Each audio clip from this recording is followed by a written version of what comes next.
ассалому алайкум устоза ҷон. علیکم имрӯз السلام. дар бораи абубакри сидиқ яъне ки ба мо қисса карде, мошаллоҳ зиёд чизҳоро фаҳмидем, яъне ки аз хислатҳошон хабардор шудем.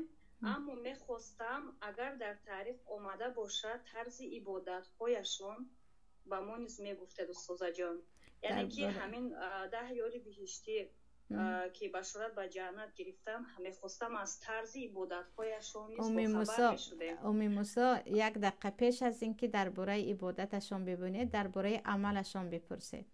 یعنی اینها چی کار کردن؟ خیلی گفتم ابوبکر کسی هستند که همه دارایی خود را به الله و به پیامبر الله بخشیدن. همه دارایی خود را، هیچ چیز نمانده.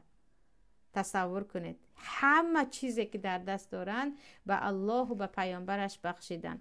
ابوبکر نفری هستند که یگان ذره از مرگ نترسیده همراه پیامبر که این همه خطر راه پیامبر را تهدید میکرد به سفر برآورده. و ابوبکر این چنین نفری هستند که در همه جنگ ها در کنار پیامبر بودند. پیش از عبادت هایشان را پرسیدند که عبادت مسئله های خفی هست، عبادت های پنهانی، مثلا اهل فضل رو انسان کم میبینه، شما عملشان را ببینید اینها چیکار کردن. خب استاد جان فرمایید. مریم بفرمایید. السلام علیکم رحمت الله و برکاته. علیکم السلام رحمت الله. من سوال نداشتم، یک خواهش داشتم. بفرمایید. ان شاء الله با روزگی الله ماه آینده، همین ماه میامدگی عمره میروم. ان شاء الله میخواهم که از همین اون چیزهایی که مثل پیغمبر کردم از همون آگاه شوم، مثل چگونه عمره رو میگذراندن. مسئله عمره خوارم، مسئله عمره در یوتیوب نوارها زیاد است. من در اینجا گویم وقتی زیاد میره چون یک درس مستقل است، یک درس جداگانه هست.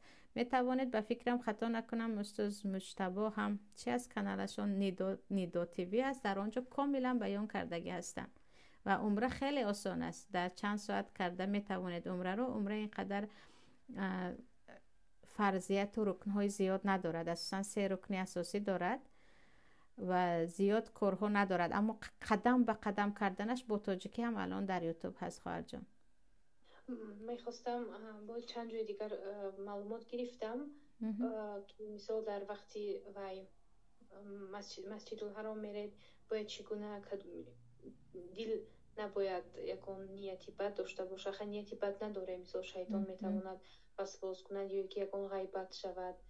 عموما کارهایی که از فکر میگذرد همین چیز گناه گفتن. این مسئله دیگر اتفاقی است. عمر شما عبادت کرده استادید، در وقت عبادت فقط باید فکرتون، ذهنتون، عملتون همش با پروردگار باشد. ولی مریم همچون نصیحت برایتان میگویم که زینهار که تلفن رو کنار گذارید. خواهرایی هستند که عمره رفتند فقط با تلفن با اویلم یک عکس پرتایم، یک بار خبر دهم، یک بار کی رو دعا کنم کی رو دعا نکنم، از یادشون برآمد که آنها در کجا هستند. میخواهید که عمرهتون عمره ان شاء الله خالصانه گذرد، تلفن رو یک سو گذاشته روید یا تلفن رو تماما یک سو به خویش و تبار اعلان کنید که چند روزی که شما در عمره هستید شما در علاقه نیستید، و گفتی خودمون در سویاز نیستید. انا همین ان شاء الله عمره شما رو خیلی خوش رو میکند. در دست وقتی با تلفن عمره کردید و من حیران میشوم، یعنی آیا میشود انسان عبادت خودش رو رکلام کند؟